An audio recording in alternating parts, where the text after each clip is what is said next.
On a wind-blown Saturday in April of 2009, Corinne Ashby, back to flatbed Gordon Maddox, told her flat out she was crazy.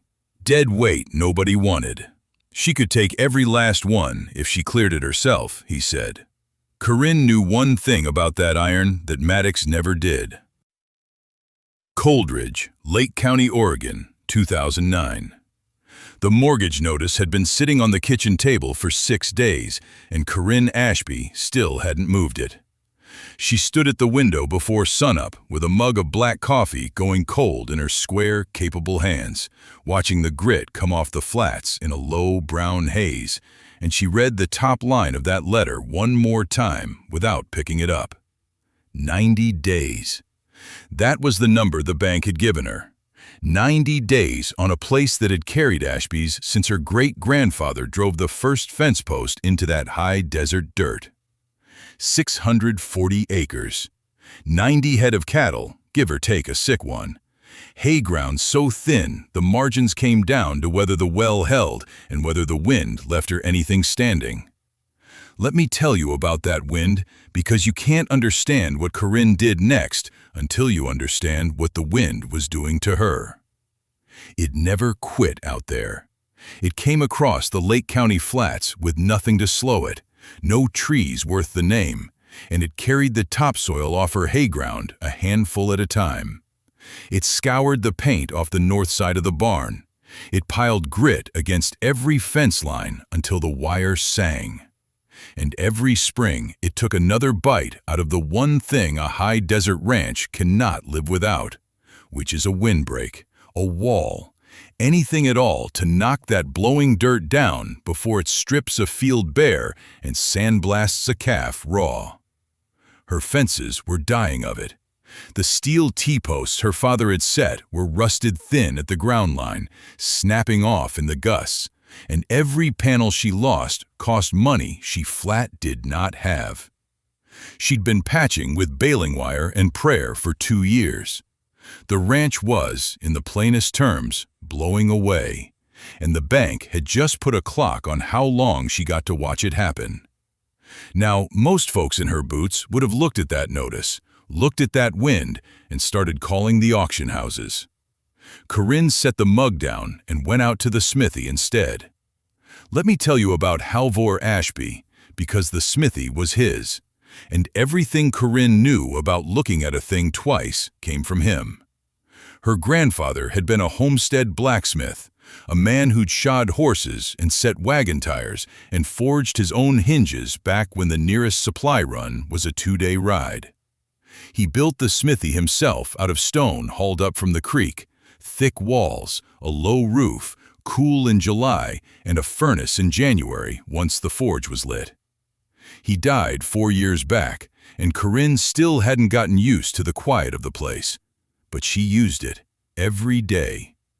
His forge, his anvil, his tongs, the leather bellows he'd stitched twice over, all of it still worked, and all of it still worked because she kept it working. He had a line. He said it so many times over a piece of glowing stock that Corinne could hear it in his voice without trying. Iron remembers how it was made.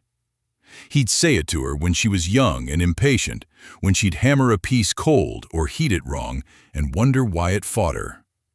Iron remembers how it was made, girl. You can't lie to it. Whatever you do to a piece of metal, the beating, the folding, the heating, it's all still in there, locked in the grain, and if you don't respect what came before, it'll crack on you when it matters most. She hadn't understood it then. She was starting to. On a shelf above his workbench sat 3 journals, cloth-bound, the covers gone soft and gray with handling. 40 years of his notes were in those books. Heats and quench times, and the way different iron behaved under the hammer, written out in a tight pencil hand with little sketches in the margins. Corinne read them the way other people read scripture. She'd been reading them harder these last few weeks, though she couldn't have told you yet exactly why. Here's how she first heard about the gates. It was a Tuesday, and she'd driven into the county seat to see a man about a stock trailer she couldn't afford and wasn't going to buy. On the way back, she passed Maddox's demolition, and behind the chain link, stacked 4 deep along the whole back lot, was iron. Gates. Hundreds of them. Fence gates, garden gates, tall estate gates with scrollwork on to rust, all of it heaped up like a scrapyard's idea of firewood. She stopped the truck. She got out. And she stood at that fence a good long while. Gordon Maddox came out to see what she wanted, and Gordon Maddox was a man who enjoyed explaining things to people he'd already decided were beneath the trouble. He told her the whole lot had come out of the courthouse renovation and a run of foreclosure estate sales, the kind of old money that had gone broke in the crash, and he'd hauled it off as part of the teardown contracts. 800 gates, he figured, near enough. Junk iron. Dead weight nobody wanted. "Honey, that's rust with a shape to it," he said, looking at her the way you'd look at a stray dog nosing your garbage. "Whole pile's rotten. I'm paying to make it disappear." He said it slow, like she might not follow. And that was the thing. Corinne stood there in her faded tan work coat with her grandfather's brass tape measure clipped to her belt, and she looked at that heap of so-called rotten iron, and she did not see rust with a shape to it. She saw scroll work done by hand. She saw hinge barrels forged, not cast.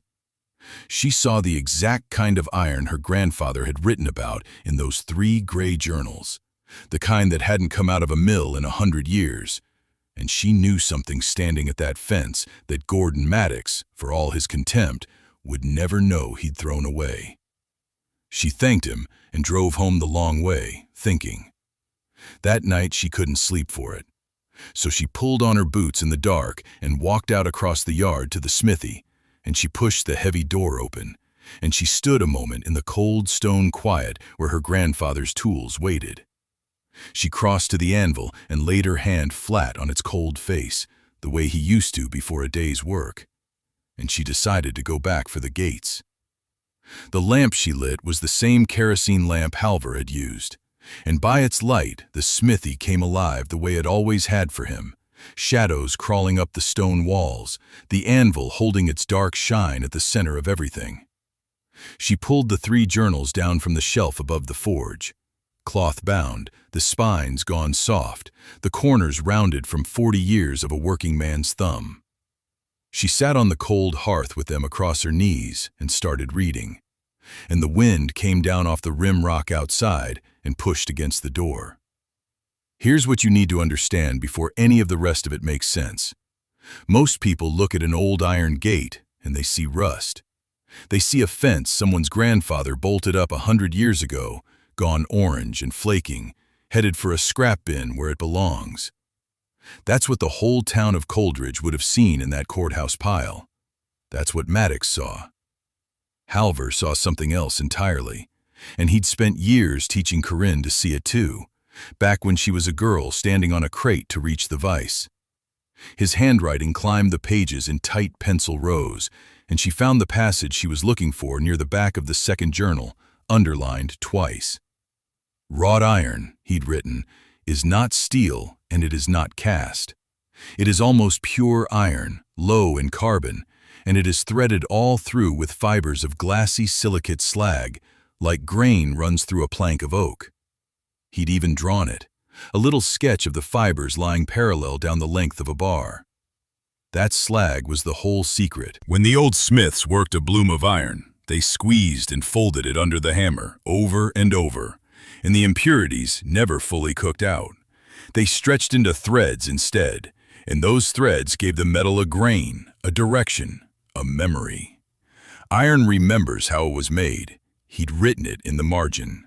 The same line he'd said to her 1,000 times, and reading it in his own hand in the dark, she felt it land different than it ever had. Those slag fibers do something modern steel can't. They break up the rust.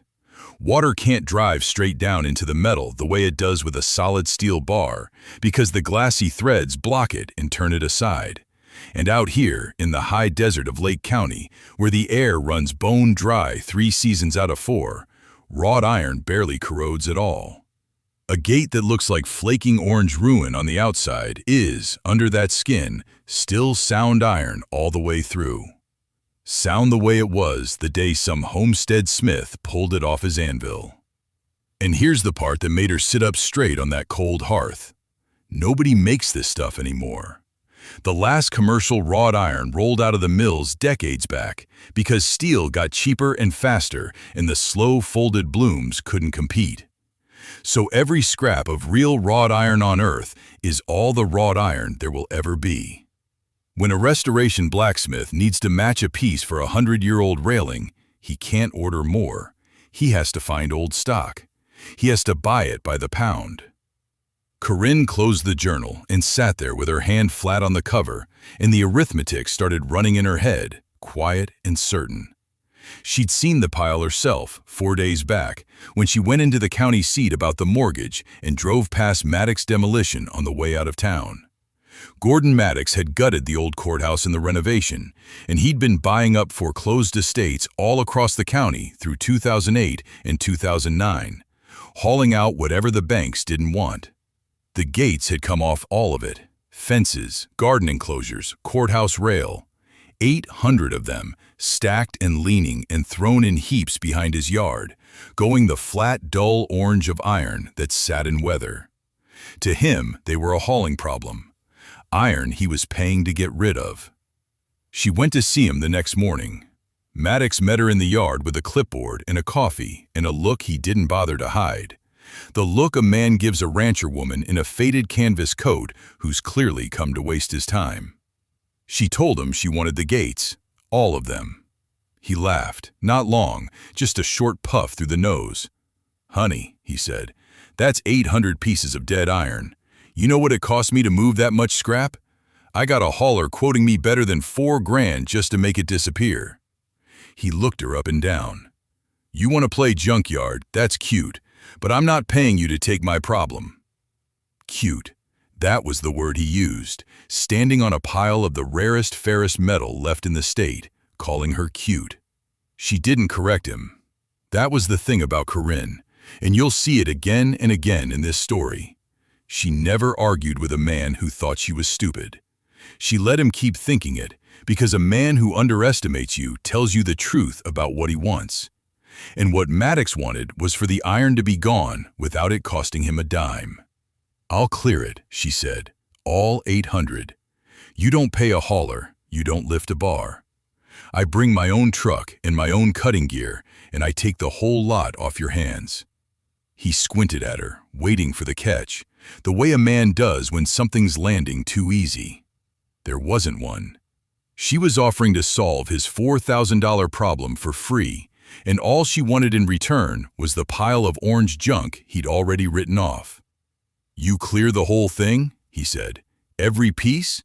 I don't want half of it hauled off and the rest sitting here rotting my yard. Every piece." He set the coffee down on the clipboard and stuck out his hand, grinning now, sure he'd gotten the better end of a fool's bargain. "Then it's yours, lady. God help your truck." She looked at his hand. She did not take it yet. "I'll need it in writing," she said. The grin flickered, but a man giving away garbage has no reason to say no, and he knew it. So he scrawled it out on a sheet off the clipboard, the whole lot, cleared by her, no money either way. Then, in the gravel of the Maddox yard with the wind coming up, she shook his hand and signed. The next Saturday came in cold and clear, the kind of high desert morning where your breath hangs in front of you and the frost on the sagebrush burns off by 9. Corinne backed the borrowed flatbed down the gravel apron of the Maddox lot, the tan canvas coat buttoned to her throat, her single ash-blonde braid tucked down her back, the brass tape measure knocking against her hip as she climbed down to look at what she'd signed for. 800 gates. Stacked and leaned and heaped in the weeds like the bones of some old world nobody wanted anymore. Most people look at a pile like that and they see rust. They see weight and hauling fees and a scrapyard that'll give you pennies a ton if you're lucky.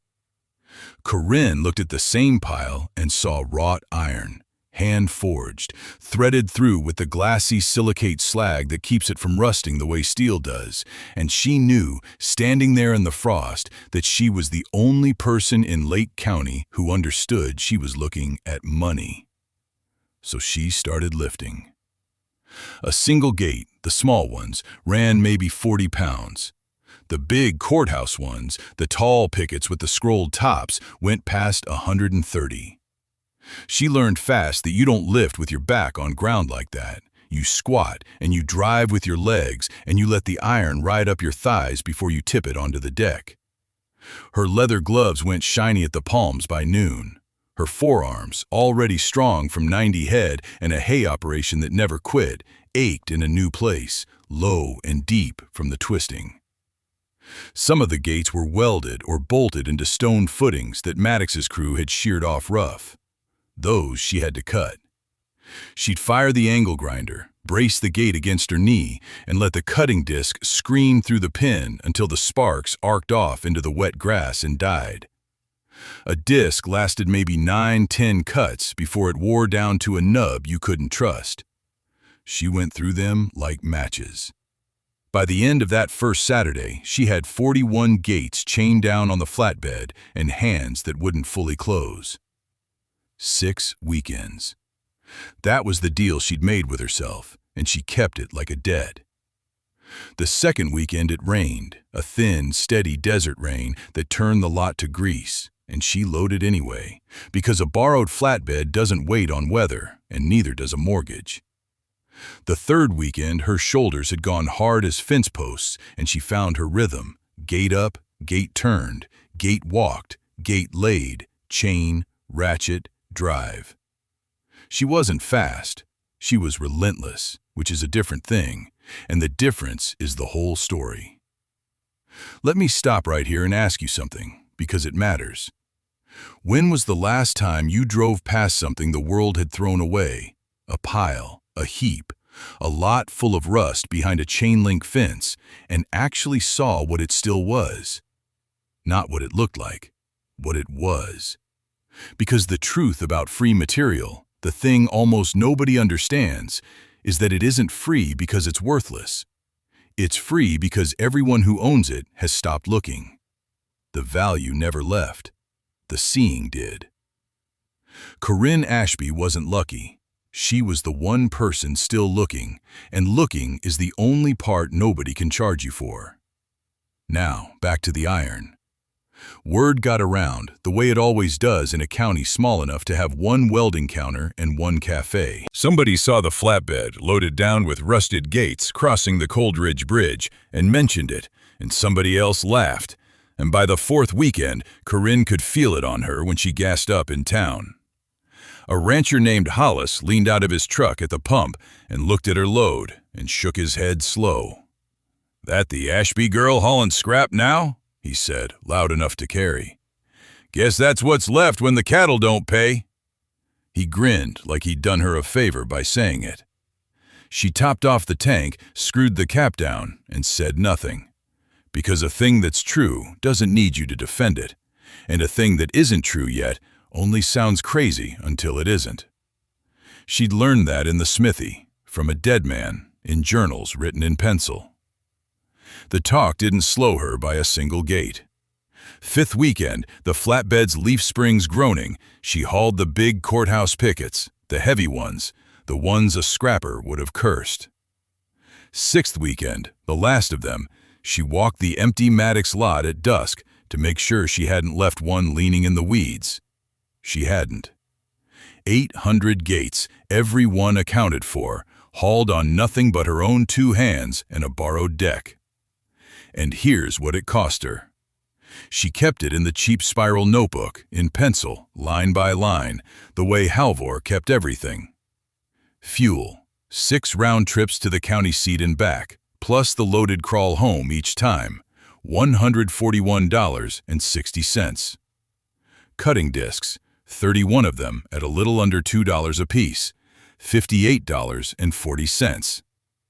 A new pair of leather gloves to replace the pair she'd cooked through, $9. 2 ratchet straps to keep the load legal on the highway, and a can of penetrating oil for the seized pins, the rest of it. She totaled the column twice because Halvor never trusted a number he'd only added once. $214. $214 for 800 hand-forged wrought iron gates, an alloy nobody manufactures anymore, that barely rusts in dry desert air, that restoration blacksmiths 1,000 miles away would eventually pay $2.40 a pound to get their hands on. The last gate came off the flatbed on a Sunday evening as the light went orange over the rimrock. Corinne walked it down off the deck, one of the tall, scrolled ones, and set it against the growing wall of iron beside the stone smithy, and it landed with that low ring only wrought iron makes, a sound with a grain in it, a sound steel can't fake. 800 gates.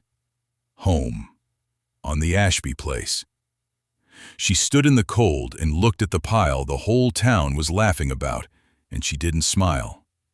She just flexed her ruined hands open and shut and started thinking about steel. Because now she needed cutting discs by the case and rod, and there was exactly one counter in Coldridge that sold them. $214. That was the whole cost of moving 800 hand-forged gates onto her land, and now Corinne Ashby needed the tools to turn them into something she could sell. So on a bright, dry Thursday, she drove her flatbed into Coldridge and walked into Pruitt Welding and Farm Supply with a folded list in her coat pocket and her grandfather's brass tape measure clipped to her belt. The bell over the door did its little tin rattle. Behind the counter stood Dale Pruitt, tall and rangy, shoulders stooped from 19 years of leaning on that same laminate. Silver hair combed straight back, half-frame reading glasses pushed up on his forehead where they lived, and a stubby yellow carpenter's pencil tucked behind his right ear like it had grown there. He had a leather apron on and both thumbs hooked in his belt, rocking back on his heels the way a man does when he thinks he already knows how a conversation is going to go. Let me tell you about Dale Pruitt, because you need to understand who is standing at that counter before you can understand why what he did stung the way it did. 19 years behind that register meant Dale had sold rod and disc and bottle gas to every rancher, welder, fence builder, and shade tree mechanic within 40 miles of Coldridge. He knew what people bought, and he knew why. A man came in for stick rod. Dale knew whether it was for a gate hinge or a hay trailer before the fellow finished his sentence. That kind of knowing is real. It's earned. And it's exactly the kind of knowing that turns into a wall the second something walks through the door that doesn't fit the pattern. Corinne set her list on the counter and smoothed it flat. "I'll need cutting discs," she said. "The thin kerf, 40 grit, whatever you've got in a 5-inch. And low hydrogen rod, 60-18 if you carry it, and some mild steel filler for oxyacetylene work." Dale glanced down at the list without picking it up. "What are we building?" he asked, friendly enough. "Restoring wrought iron," she said. "The old gates out of the courthouse job. I'm cutting them down and re-welding what needs it." The silence lasted about 2 seconds. Then Dale Pruitt started laughing. Now I want to be fair to the man, because this wasn't a mean laugh. It wasn't the bark of somebody trying to cut her down. It started low in his chest, a kind of surprised huff, and then it rolled up into something wheezy and genuine. The laugh of a man who has heard a lot of foolish plans across a lot of years and files this one in with the rest. He tipped his head back. The reading glasses nearly slid off his forehead, and he caught them without looking. His pale, watery eyes actually watered. He put one hand flat on the counter to steady himself. "Oh, honey," he said, and wiped the corner of his eye. "That Maddox scrap? Corinne, that stuff's been rotting behind the demolition yard for a year. That's rust with a shape to it. I've watched 3 fellas try to make money off old iron, and every one of them learned the same lesson." She didn't answer yet. She let him keep going, because he wanted to. "You know what that pile's worth?" he said. "Weight of the haul at scrap price, minus what it costs you to haul it. You'd have done better leaving it lay. And now you want to spend good money on rod and disc to fix up fence out of it? That's throwing dollars after junk. Your granddad, God rest him, he had sense. He'd have told you the same." Dale shook his head, still grinning, and reached for the pencil behind his ear like the joke was over and it was time to ring up whatever a foolish woman was going to buy anyway. "Tell you what, I'll sell you the rod.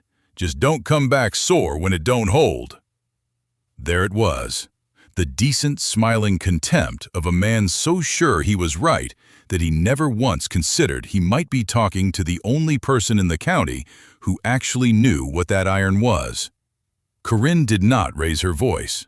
She did not get sore. She just answered him, plain, the way you'd read a number off a gauge. "It isn't scrap steel," she said. "It's wrought iron, hand-forged, low carbon. Runs under 0.08% carbon, most of it, closer to 0.02. That's why it barely rusts out here in dry air. The surface skins over and stops. It's got silicate slag worked all through it in fibers, 300, 400 pounds of glassy stringer per ton, laid out lengthwise like grain in a board. Nobody's made the stuff since the mills went to Bessemer and basic oxygen. You can't buy it new at any price." The laugh had trailed off. Dale was still holding the pencil. "Restoration blacksmiths pay for it by the pound," she went on. "Because when a museum or a historic building needs a broken picket matched, mild steel won't do it. Wrong grain, wrong weld, wrong rust color. They need real wrought, and the only real wrought left is old wrought. Which is what's sitting in my yard. 800 gates of it." She tapped the list once with one square, capable finger. "So, the discs and the rod." Dale Pruitt looked at her for a long moment. He didn't have an answer, because the numbers she'd just laid down were real and specific, and he'd never heard a single one of them in 19 years from anybody. His mouth opened like he might argue the general principle that old iron was old iron and money was money, but there was nothing general to say against a carbon count. He rang up the discs, he rang up the rod, he read the total off the register, and she paid it in cash, counted flat onto the counter. He bagged it slow, and something in his face had gone uncertain, like a man who'd told a joke at a funeral and only now heard the room. Corinne picked up the bag. She said thank you because he had, after all, sold her what she came for.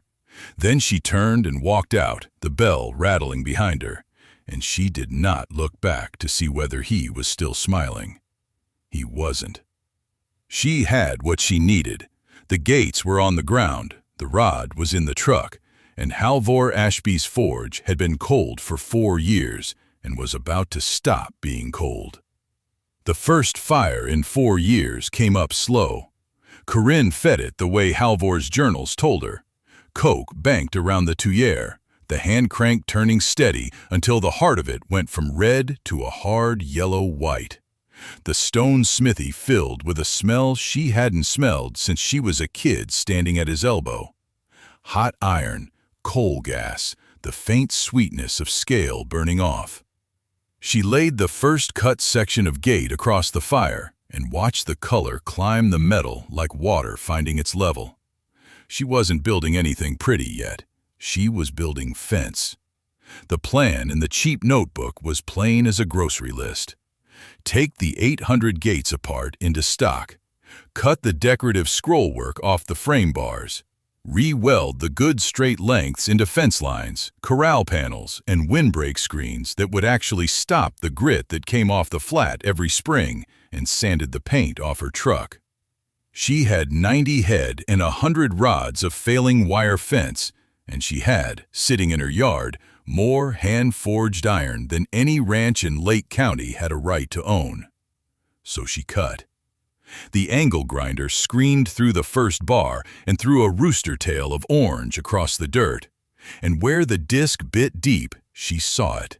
Not the clean, bright gray of modern steel. Something with a grain to it, long and stringy, like the end of a broken green stick. That was the slag. Glassy silicate fibers threaded all through nearly pure iron, laid down by a hammer more than 100 years ago, and every one of those fibers ran the length of the bar the way the grain runs the length of a board. Halvor's journal had a whole page on it in that cramped pencil hand. Weld it hot, weld it fast, and weld it with the grain. Iron remembers how it was made. She thought she understood that. She'd find out she didn't. The first joints came together at the forge the way she'd read. Two ends brought to a yellow heat, fluxed, overlapped, and hammered until they became one piece. Fire welding, the old way, the way the gates themselves had been born. Those joints were beautiful, slow but beautiful. And slow was the problem, because 800 gates is not a poem, it's a mountain. And a woman working alone with a mortgage breathing down her neck starts doing math on her own hours. Now let me pause here and ask you something. When was the last time you had the right way and the fast way sitting in front of you at the same time, and you already knew in your gut which one you were going to reach for when you got tired? Corinne knew. She had a wire feed welder in the truck, the rod she'd bought off Dale Pruitt while he laughed, and a whole world that welds ordinary steel with it 1,000 times a day. So when the light started going, and the corral panels were only half done, she stopped heating joints in the fire and started running beads with the machine instead. The panels went up fast after that. 12 feet of re-welded wrought iron a section, bolted to posts she'd set in the Flats Caliche hardpan, standing broadside to the west, where the wind came off 40 miles of open sage with nothing to slow it but her. She built the first windbreak in 2 long days, stood back at the end of the second one with grit in her teeth and her braid gone stiff with dust, and it was, she thought, the best fence in the county. The wind came the next night. Not even a real blow, just the ordinary spring push that rattles the eaves. She heard it working the panels, a low, steady drone, iron humming against the pressure the way iron does. Then, sometime past 2 in the morning, one small sound, a tick. A single sharp tick, no louder than a stone off the truck bed. That small a noise, that big a lie underneath it. She was out there at first light in the tan canvas coat with a flashlight, walking the line, and she found it on the 3rd panel.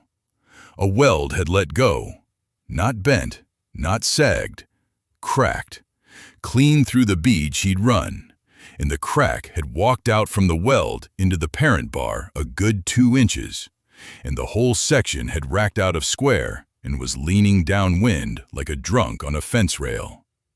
She stood over it with the wind pulling her braid sideways and did not swear and did not kick it. She crouched. She got her thumbnail into the crack and looked. And there it was, telling on her, plain as Halvor's pencil. The break didn't run across the grain. It ran along it. It had peeled the slag fibers apart lengthwise, split them like she'd split kindling, because that arc weld had dumped a puddle of molten metal into iron that was never meant to be melted. The heat had burned off nothing but done everything. It had cooked the carbon in the slag right at the edge of the bead into a hard, brittle band. And when the wind flexed the panel a few thousand times, that band had no give in it at all.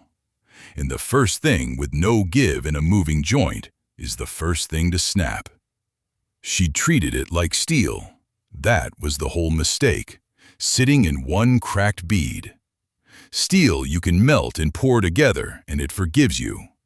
This iron doesn't forgive, because it isn't one thing, it's thousands of fibers holding hands the long way down the bar. And the second you melt them, you've cut every hand loose at once and glued the ends back with something harder and dumber than what was there before. The forge joints, the slow ones, the ones she'd been too proud of her own speed to keep making, those hadn't cracked. Those had been brought up hot and hammered, so the fibers folded into each other and kept running through the joint, unbroken, still holding hands. Halvor hadn't written "welded hot" because he liked the fire. He'd written it because he'd already broken a panel exactly like this one, probably at exactly this hour, in exactly this wind. And he'd paid for the lesson so she wouldn't have to, and she'd gone and paid for it anyway. She turned off the flashlight. Gray light coming up over the sage, one panel down, and the answer already sitting hot in the back of her skull. The crack told her everything. She knelt in the dirt with the cold panel across her knees and read the fracture line like a page. And what it said was that she'd cheated the iron. She'd welded it like steel, quick and hot and shallow, laying a bead across the joint and calling it done. But wrought iron isn't steel. It's nearly pure low-carbon iron, shot through with thousands of glassy silicate slag fibers, threads that run the length of the bar like grain in a plank of oak. And when you weld across that grain instead of joining it, you're gluing two boards end to end and daring the wind to find the seam. The wind always finds the seam. Halvor's journal had a line for it. Third book, water-stained corner. Iron remembers how it was made. She'd read it 100 times and only now understood it meant something physical, something you could measure with a brake and a magnifier. So she did it the way the old man did it. She fired the forge before sunup, worked the coal bed until it ran a clean orange with no smoke, and she buried the two ends deep and brought them up slow to a welding heat, that pale straw yellow that's almost white, the color where the iron gets tacky and wants to become one thing again. Not melted, softened to the point of surrender. Then she took the ends and she scarfed them, overlapped them long and thin so the slag fibers of one piece ran alongside the fibers of the other. And she set them on Halvor's anvil and she hammered them together while they were still spitting sparks, folding the grain into the grain, matching thread to thread down the length of the lap. That's a forge weld. That's the thing the trade forgot. You don't add metal to the joint. You make the two pieces agree to be the same piece. And when it cools, there's no seam for the wind to find, because there's no line where one bar stops and the other starts. The grain just runs on through. The first one she made that way. She took to the vise and beat sideways with a 4-pound hammer until her shoulder ached, and it bent. It bent. It did not crack. The metal gave and curled and held, the way a green branch holds, and she stood there in the smithy, breathing hard with the hammer hanging from her hand. I want to be honest with you about that night, though, because vindication in these stories always sounds clean, and it never is. That evening, she sat at the kitchen table with the mortgage notice still pinned under the sugar tin and did the arithmetic that actually mattered. 800 gates, 15 minutes a forge weld if everything went right. And everything did not always go right. Coal to buy. 90 head balling in a dry lot that didn't care how clever she was with old iron. The whole county already had its opinion of her, and the opinion had a laugh in it. Dale Pruitt's laugh. 19 years of counterman's certainty saying she was a foolish woman playing with a scrap pile. And for about an hour, alone, with the lamp low, she believed him. She thought about calling Maddox and telling him to send a truck for the lot. She thought about how much simpler it would be to just fail the ordinary way everybody failed, quietly, with the bank, without making a spectacle of herself first. Quitting was right there on the table next to the sugar tin, and it looked reasonable. It looked like relief. Then she went out to the smithy in the dark and put her hand flat on the anvil, cold now, the way she had the first morning, and she left it there until the cold stopped feeling like a warning and started feeling like a fact. The iron didn't need her to believe in it. It only needed her to make it right. She banked the forge for morning and went to bed. If stories like this one are the kind you want more of, quiet people proving something the smart money laughed at, go ahead and subscribe, because there are more of them coming. She spent the rest of that week reforging the corral panels the correct way. And then she built the thing she'd been planning since the first night with the journals. A windbreak. A long run of wrought iron along the northwest fence line where the weather came in off the high desert. Gates cut and joined and set upright, forge welded at every junction, grain running true through every joint she made. The proof didn't wait to be invited. It came in the third week of April, in the afternoon, with no more warning than a brown wall rising over the rimrock. A spring windstorm off the Oregon high desert is not weather. It's an event. It came across the flat, carrying grit that stripped paint, and blew a stock tank 40 feet, and put a sound in the air like a freight train that would not pass. Corinne stood on the porch and watched her northwest line take it head-on. 800 pounds of hand-forged iron leaning into a wind that was trying to lay it flat. And it did not lay flat. It sang. The bars hummed, and the whole run shivered, and every forge weld she'd folded grain into grain held exactly as the metal remembered it should, because there was no seam in any of them for the wind to find. Across the section line, at the Headland place, they'd fenced 2 years back with new galvanized steel panel, the good stuff, the stuff Pruitt sold by the truckload. By morning, when the wind finally quit and the air came clear and hard and blue, the difference was standing there in the daylight for anyone to read. Her windbreak stood plumb, every gate upright, the iron scoured bright and clean by the grit.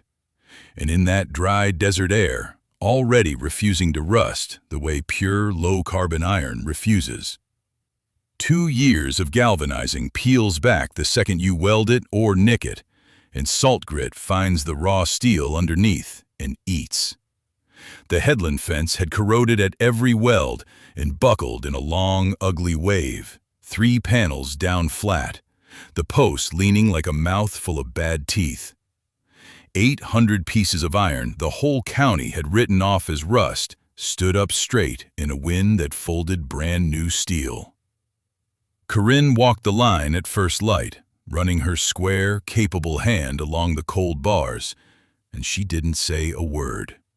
She didn't need to. The iron had said it for her. The wind died down, and the story didn't stay put. That's the thing about a small county. A steel fence buckling in a spring storm while a wall of old iron doesn't so much as lean. That gets talked about. It got talked about at the Cold Ridge feed line, at the co-op, in trucks idling at the gas pump. Somebody's brother-in-law knew a guy who restored old ironwork over in the Willamette Valley, and that guy knew a name, and the name was Emil Torgerson. Word travels the way water travels on flat ground. Slow, quiet, finding every low place, and then, all at once, it's everywhere. The call came on a Thursday evening in the fall, the phone ringing in the ranch kitchen while Corinne was scraping mud off her boots at the door. She almost didn't answer it. She figured it was the bank or somebody selling something. The voice on the other end was old and careful and asked one question. "Is it true you've got hand-forged gates out there? Real wrought, not mild steel?" She said yes. She'd been waiting 4 years for somebody to ask the right question. Torgerson drove down that weekend. He was a small man with ink-stained fingers and a jeweler's loop on a cord around his neck. And he walked the rows of gates leaned against the corral fence like a man walking a museum. He didn't touch them at first. He just looked. Then he pulled a gate loose, laid it flat, took a file to one bar, and watched the way the metal peeled under the teeth. "There it is," he said quietly, more to himself than to her. "Silicate stringers. You can see the grain. Nobody's rolled this stuff since the 1930s. He straightened up and looked at her like she'd been hiding treasure in plain sight, which she had. He explained what she already knew, because she'd read it in Halvor's journals by lamplight years before anybody believed her. Wrought iron isn't steel. It's nearly pure low-carbon iron threaded with glassy fibers of slag. And those fibers are why it barely rusts in dry desert air, and why a restoration smith can heat it and split it and forge weld it back the old way. They don't make it anymore. Nobody makes it. Every foot of it left on Earth came out of a pile somebody was throwing away.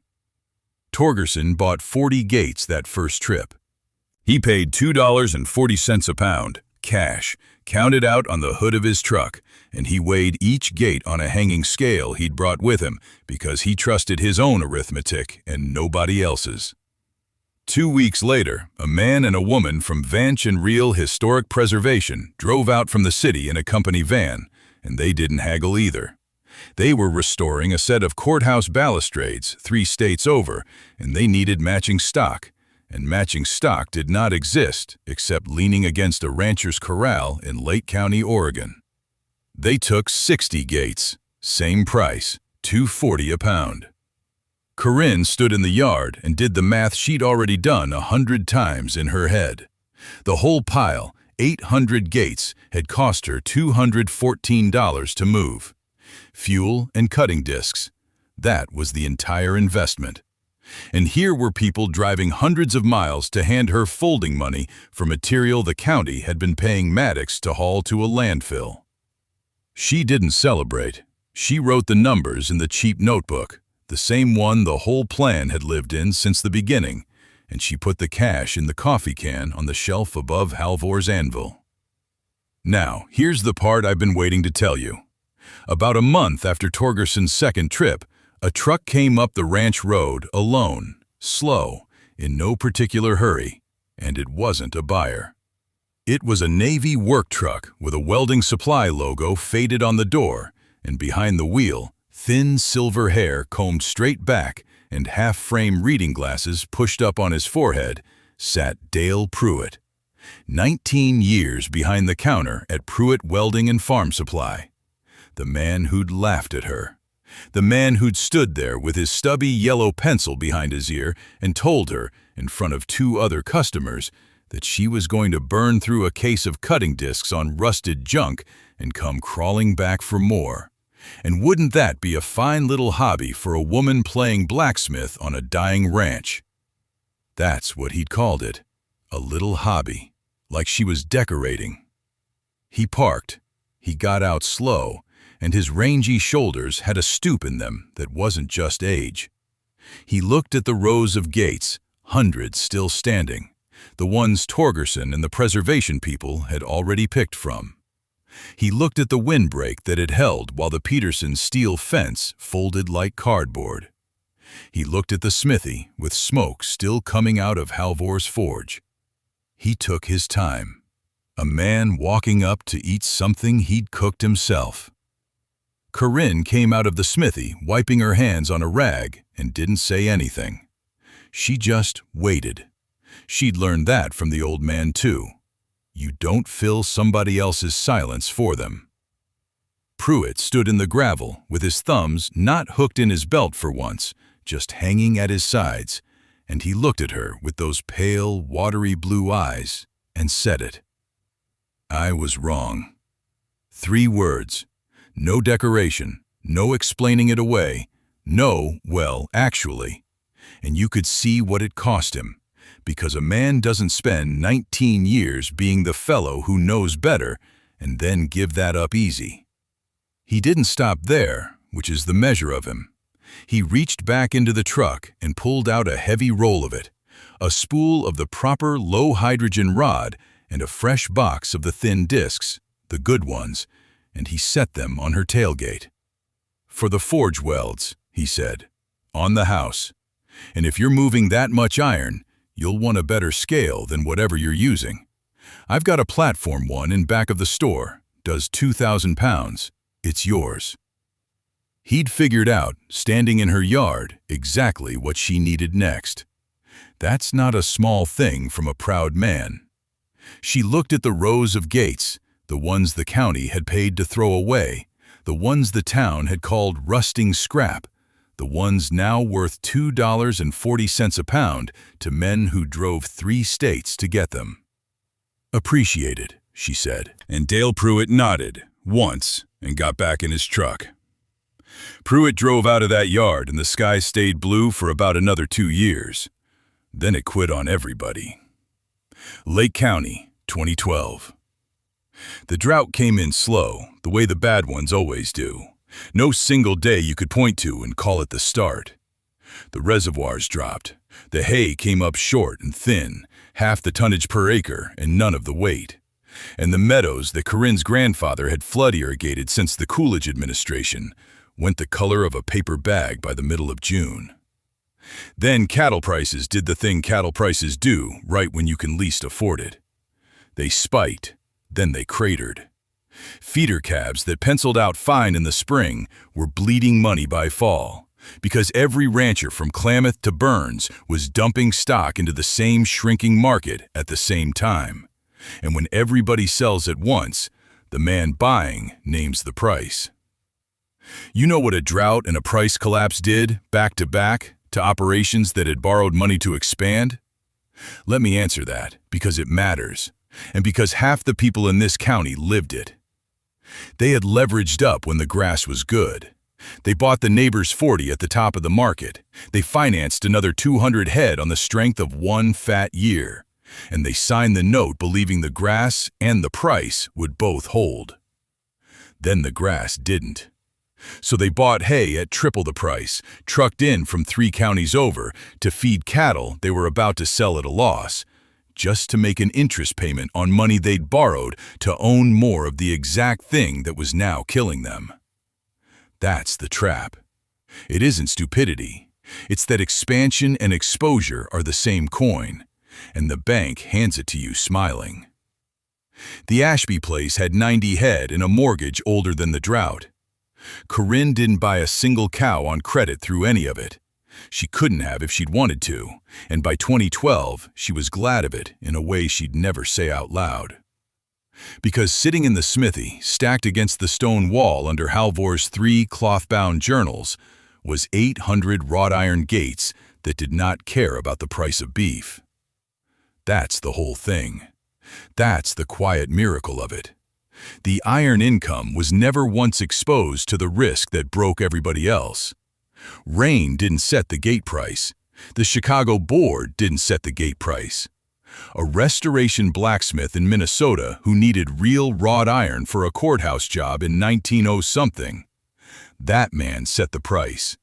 And there was nobody left making the stuff. So the price only went one direction. Let me walk you through the years, because the numbers are the part nobody in Coldridge believed until they saw the ledger. 2011, before the drought even bit, Emil Torgerson took his first real order. 2 full gates and a crate of cut stock, 410 pounds by the scale in the yard, at $2.40 a pound. $984 for iron that cost her a share of $214 in fuel and cutting discs to haul the whole 800 home. She wrote it in the same cheap spiral notebook the plan had always lived in, the numbers small and square in her hand. 2012, the dry year, when the cabs lost money and the hay bill doubled, Vanch and Real Historic Preservation bought in volume. 1,100 pounds across 3 shipments, $2,640. That check hit the account in October, the same week she sold the fall calves at a number that would have closed the gate on a leveraged neighbor. And the iron money is what paid the property taxes clean and on time. 2013, worse on the grass, better on the iron. Torgerson came back twice, Vanch and Real once more, and a new buyer out of Idaho who'd heard the name at a blacksmith's gathering. 1,900 pounds that year, $4,560. She sold down the pile and watched the stone wall of the smithy reappear behind it, gate by gate, and she penciled the running count in the margin. 640 gates left, then 610, 2014, The third dry year, when the ranchers who'd hung on since 2012 finally ran out of rope. 2,200 pounds moved, $5,280. And here's the thing about that iron money that a cattle check never gave anybody. It didn't depend on rain. It sat in a stone building at a stable, rising price, and it converted to cash exactly as fast as she chose to swing the hammer and load the flatbed. A cow you have to feed whether you sell her or not. The iron just waited, patient as the slag fibers running through it. And Halvor's line about iron remembering how it was made turned out to be true about more than metallurgy. Now let me tell you what was happening at the other end of the county while that ledger balanced, because you need to see both columns to understand what she'd actually built. The auction yards ran long that whole stretch. Herd dispersals, one after another. The kind where a family's whole brand goes across the block in an afternoon because the note came due and the grass didn't. Good people, good cattlemen, better than Corinne at cattle, some of them. They did nothing wrong except believe the good year would keep being the good year. And they borrowed against that belief, and the belief is what the bank foreclosed on. Places that had run stock for 3 generations went quiet.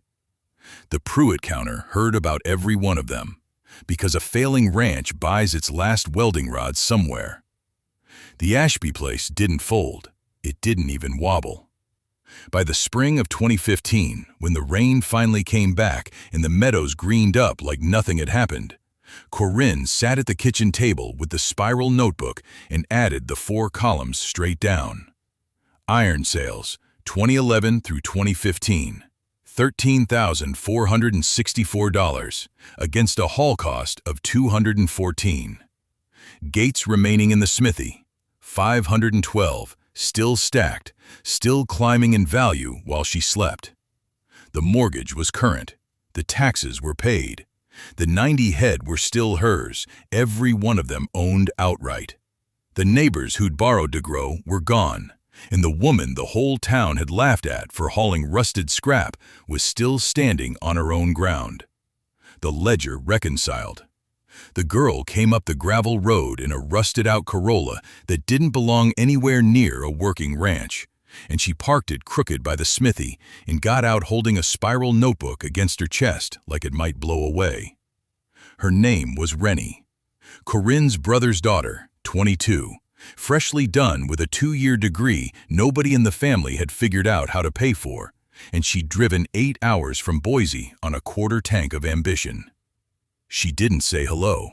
She said, "How many of the gates are left?" Corinne, standing at the smithy door with her braid loose over one shoulder and the brass tape measure clipped to her belt, looked at the notebook before she looked at the girl. "Around 310, she said, give or take." Rennie flipped the cover open. Inside, in handwriting that leaned hard to the right, were columns. Weight estimates, county of origin, a rough sketch of a scroll finial with an arrow pointing at the slag lines. "You're selling them by the pound," Rennie said. $2.40 a pound to whoever calls. But you don't know which ones are which. Torgerson wants the courthouse scrollwork. Vanch and Reel want the plain estate pickets. You've got 800 stories sitting in that field, and you're selling them like they're all the same iron. Corinne said nothing. The wind moved the grass behind the girl. "I want to catalog them," Rennie went on, talking faster now, the way people talk when they expect to be laughed at. "Every gate, photograph it, weigh it, trace where Maddox pulled it from. A ledger. So when a restorer calls, you don't dig through a field, you pull a page. The rare ones go for more because you can prove what they are." Here's the thing you have to understand about Corinne Ashby. 6 years earlier, she'd stood at a kitchen table with a mortgage notice on it and had to wait 3 days for a dead man's permission she found in a journal. She knew exactly what it cost to stand in front of somebody older, holding a notebook, waiting for them to say the idea was stupid. She didn't make Rennie wait. "Yes," she said, "start today." That was the whole conversation. No test, no lecture about how the girl didn't understand the margins. Just a woman who'd once been told her field of scrap was junk, handing the next one a set of keys. They walked out to the iron together. 310 gates, ranked in rows now, the good desert air keeping them clean the way Halvor's journals swore it would. Barely a bloom of rust on iron that had hung in courthouse doorways since before either of them was born. Rennie crouched at the first gate and ran her thumb along a broken edge where a cut had opened the metal. The grain inside wasn't smooth like steel. It was fibrous, threaded, long glassy strands running the length of the bar like the muscle of something that had once been alive. "What is that?" she said. "That texture." "Slag," Corinne told her. "Silicate fibers, worked into the iron when it was hammered. It's why it doesn't rust like the junk at the co-op. Steel's got no memory. This does." She set 2 fingers flat against the cold bar. "Iron remembers how it was made." Rennie wrote it down. Not the science, the sentence. She wrote it in the corner of the page and underlined it twice, and she didn't know it belonged to a homestead blacksmith 4 years in the ground. And Corinne didn't tell her, because some things you just hand down and let the person think they found them. Now let me pull back from the field for a second, because this is where the story actually lives. Corinne Ashby's story isn't rare. It just looks rare because we're trained not to see it. Every county in this country has a Maddox, hauling proven material to a landfill because a spreadsheet called it worthless. Every county has a Pruitt behind some counter, 19 years deep, laughing at the thing he's never seen before, because unfamiliar and impossible feel the same to a tired man. And every county has one person standing in the scrap pile, seeing grain where everyone else sees rust. The difference between garbage and gold was never in the iron. It was in who bothered to look. Maddox paid to lose 800 gates. Corinne paid $214 in fuel and cutting discs to carry them home. Same iron. The only variable in that entire equation was the person standing in front of it. She thought about that sometimes, at night, in the smithy, with Halvor's forge ticking as it cooled, and his 3 cloth-bound journals still open on the bench where he'd left them. She'd been the only one in Lake County who knew what that pile was, and knowing had turned out to be the whole ranch. The drought had come the way everyone said the ranch never would survive. Cattle prices had swung like a gate off a broken hinge. The Ostranders down the road, who'd financed a new pivot and 200 more head at the exact wrong moment, had signed their ground over to the bank in the spring of 2014 and driven away in a truck that also belonged to the bank. The Ashby place had never been exposed to that. You can't foreclose on iron you already own. The Gates didn't care what a steer sold for. They sat in the dry air, losing nothing, worth $2.40 a pound to a man in another state who restored things people had decided were finished. Rennie stayed. Within a year, the catalog filled 3 binders, every gate photographed and weighed and traced back to the courthouse or the estate it came from. And the rare scroll work started going out at a premium because now they could prove exactly what it was.